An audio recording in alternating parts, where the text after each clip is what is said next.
बात करती है। आज धरातल पे कौन मिट्टी में मिल रहा है? आज धरातल पे वो सोनकर समाज के माँ की कोख मिट्टी में मिल गई। आज वो मेरठ में जो हमारी बेटी जिसकी आबरू लूट ली गई, उसकी आबरू मिट्टी में मिल गई, उसकी माँ को मार दिया गया, उसकी माँ मिट्टी में मिल गई। अरे आज अधिकारी जो है दलित के, पिछड़ों के, महिलाओं की लाशों पर चढ़ करके फेक एनकाउंटर कर रहे हैं उनकी।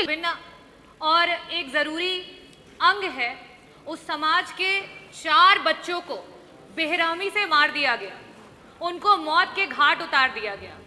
अध्यक्ष जी, भीषण ठंडी में मकर संक्रांति की शाम को उनके घर से 2 किलोमीटर की दूरी पे एक गंदे से तालाब में 4 शरीर वहां से, जिसमें एक 17 वर्षीय, एक 16 वर्षीय, एक 11 वर्षीय और एक 7 वर्षीय।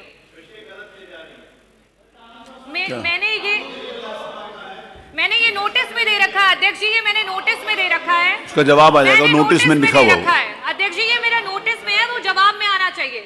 मेरा नोटिस है ये, अगर गलत होता तो उसे नोटिस रिजेक्ट हो जाता। उसका जवाब आएगा ना। मेरा ये नोटिस है अध्यक्ष जी। आप मंत्री जी को बता दो क्यों दिक्कत होती है सरकार? आप बोलिए, आप बोलिए, आप बोलिए। खटिकों की मौतें हुई, उसमें सरकार को क्यों दिक्कत होती है जवाब देने में? आप बताइए। अरे खटिक की अगर मौत हुई है तो जवाब दीजिए। 4 बच्चे मर गए, माँ की कोख उजड़ गई, आपको जवाब देने में क्यों पीड़ा हो रही है? आप बोलिए, पीड़ा हो रही है आपको?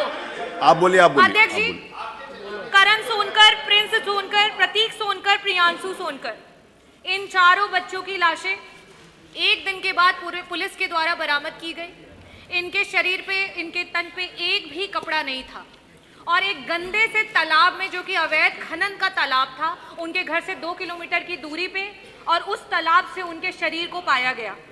अध्यक्ष जी, इस पे अभी तक पुलिस के द्वारा कोई भी कार्यवाही नहीं की गई है। यहाँ तक कि ये बताया गया है कि ये 4 बच्चे पूरे नग्न होकर के इतनी भीषण ठंड में एक गंदे से तालाब में नहा रहे थे, जिसकी वजह से इनकी मृत्यु हो गई। ये बेहद शर्मसार करने वाला विषय है, जिस तरीके से सरकार इन 4 बच्चों की मृत्यु में पर्दा डालने का प्रयास कर रही है। दूसरा विषय मैंने अध्यक्ष जी नोटिस में दिया था, जिसमें पप्पू सोनकर और अरविंद सोनकर, जो कि एक शादी के समारोह के बाहर पाए गए और उनको पुलिस के द्वारा 26 जनवरी की रात को उठा लिया गया। 26 जनवरी की रात को उठाने के बाद 28 जनवरी को दोनों को गोली मार दी जाती है।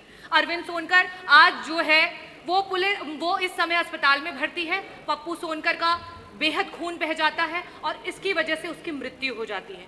अध्यक्ष जी, बार बार सरकार ये कहती है कि विपक्ष जो है वो अपराधियों का साथ देता है, लेकिन मैं आपके सामने आज ही अखबार में आया कि किस तरीके से हाई कोर्ट ने जो है सिस्टम पे चाबुक चलाया है, और साथ ही साथ 30 तारीख को डीजीपी और अपर जो आपके मुख्य सचिव हैं गृह, उनको हाई कोर्ट ने तलब किया। और मैं एज इट इज जो हाई कोर्ट ने कहा उसको रखना चाहूंगी कि इस कोर्ट के सामने अक्सर ऐसे मामले आते हैं जहां चोरी जैसे छोटे अपराधों में भी पुलिस जो है घटना में पुलिस एनकाउंटर बता करके अंधाधुंध फायरिंग करती है। ऐसा बर्ताव बिल्कुल गलत है, क्योंकि सजा देने का अधिकार सिर्फ कोर्ट का है और ना कि पुलिस का। भारत एक लोकतांत्रिक देश है जो कानून के शासन से चलता है, इसीलिए कार्यपालिका, विधायिका और न्यायपालिका के काम अलग अलग और अच्छी तरीके से तय है, और पुलिस द्वारा न्यायपालिका के क्षेत्र में किसी भी दखल को बर्दाश्त नहीं किया जाएगा। और अध्यक्ष जी, साथ ही साथ मैं एक केशवानंद भारती और वर्सेस सुप्रीम कोर्ट के वर्डिक्ट पे भी आज इस सदन में जो है वो चर्चा करना चाहूंगी, जिसमें ये कहा गया है कि संविधान के बेसिक ढांचे को कोई भी सरकार डिस्टर्ब नहीं कर सकती है। जो आपका संविधान का बेसिक ढांचा है वो कहता है एग्जीक्यूटिव, जुडिशरी और लेजिस्लेटिव तीनों के अपने अपने कायदे, कानून और नियम और कार्य हैं। लेकिन आज कमिश्नरेट क्या कर रहा है? आपके जो कमिश्नरेट है, क्योंकि ये प्रयागराज कमिश्नरेट की घटना है, वहां पे पुलिस ही FIR करता है, पुलिस ही सजा सुनाती है। ये किस तरीके के नियम और कानून ये सरकार फॉलो कर रही है? अध्यक्ष जी, आज उत्तर प्रदेश लूट में, डकैती में पुलिस जो SC ST के खिलाफ हो रहे अत्याचार है उसमें नंबर 1 हो चुका है। महिलाओं के साथ हो रहे अत्याचार में नंबर 1 हो चुका है। अधिकारियों का विधायिका के प्रति, विधायक के प्रति, यहाँ तक कि नगर जो न्यायपालिका है उसके प्रति ना तो कोई आदर रह गया, ना कोई सम्मान रह गया। अध्यक्ष जी, आज अधिकारी जो है दलित के, पिछड़ों के, महिलाओं की लाशों पर चढ़ करके फेक एनकाउंटर कर रहे हैं, उनकी लाशों पर चढ़ करके फेक एनकाउंटर कर रहे हैं। किस लिए कर रहे हैं? क्योंकि सरकार उनको मेडल देगी, सरकार उनको टिकट देगी, सरकार उनको कहीं बड़ी जगहों पे जो है चेयरमैन बना देगी, सरकार उनको मनचाही पोस्टिंग देगी, शायद इस वजह से उन अधिकारियों को बढ़ावा मिल रहा है। अध्यक्ष जी, ये सरकार मिट्टी में मिलाने की बात करती है। आज धरातल पे कौन मिट्टी में मिल रहा है? आज धरातल पे वो सोनकर समाज के माँ की कोख मिट्टी में मिल गई। आज वो मेरठ में जो हमारी बेटी जिसकी आबरू लूट ली गई, उसकी आबरू मिट्टी में मिल गई, उसकी माँ को मार दिया गया, उसकी माँ मिट्टी में मिल गई। अध्यक्ष जी, मैं पूछना चाहती हूँ, ये सरकार माफियाओं को मिट्टी में मिलाने की बात करती है। हमारे मंत्री जी, संसदीय कार्य मंत्री जी, शाहजहांपुर का मामला है, शायद आपको पता होगा। एक सब्जी विक्रेता अंचल कुमार सब्जी बेच रहा था, उससे ये पूछा जाता है कि तुम्हारा बाप कौन है, बताओ तुम्हारा बाप ठाकुर है कि तुम्हारा बाप जाटो है। ये बोल बोल करके उसको लाठी मारी जाती है। इन जैसे लोगों के मनोबल को आप लोगों ने मिट्टी में मिला दिया। विकास जाटव जैसे लोग जब अमरोहा में मंदिर में जाते हैं तो उन्हें गोलियों से भून दिया जाता है। उन जैसे बच्चों को आपने मिट्टी में मिला दिया है। अध्यक्ष जी, केजीएमयू जैसी संस्थानों में जिस समय भारतीय जनता पार्टी के गुंडे जाकर के वहां पे गुंडागर्दी करते हैं और सरकार के द्वारा उन पे रोक नहीं लगाई जाती है, इस तरीके के बड़े बड़े संस्थानों को इस सरकार ने मिट्टी में मिला दिया है।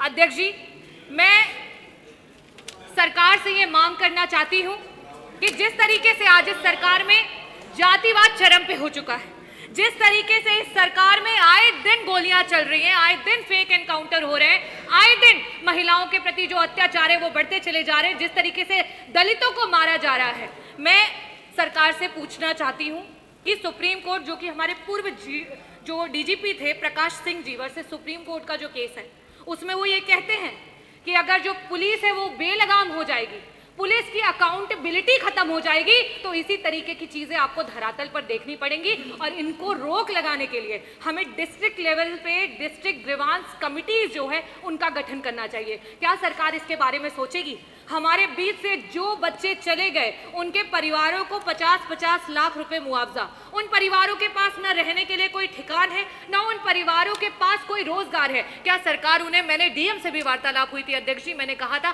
कि उनको कम से कम जमीनी पट्टा कराया जाए, उनको आवास मिला जाए, लेकिन उस पर अभी तक कोई कार्यवाही नहीं हुई है। अध्यक्ष जी, ऐसे परिवारों को क्या सरकार जो है सहायता देगी या सिर्फ धरातल पे जीरो बन करके बड़ी बड़ी बातें सदन में करेगी? अध्यक्ष जी, मैं पूछना चाहती हूं कि जिस तरीके से कोर्ट ने सरकार को फटकार लगाई है और जिस तरीके से पुलिस सरकार की बेलगामा होती चली जा रही है, आपके एनसीआरबी के आंकड़े खुद बता रहे हैं कि उत्तर प्रदेश आज देश में पुलिस कस्टोडियल डेथ्स में नंबर 1 हो चुका है, फेक एनकाउंटर्स में नंबर 1 हो चुका है। इन सब को स्टॉप करने के लिए, इन सब पे रोक लगाने के लिए क्या इस प्रदेश को एक होम मिनिस्टर देगी?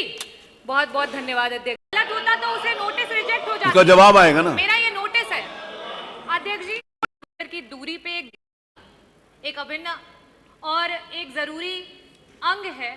उस समाज के 4 बच्चों को बेरहमी से मार दिया गया, उनको मौत के घाट उतार दिया गया। अध्यक्ष जी,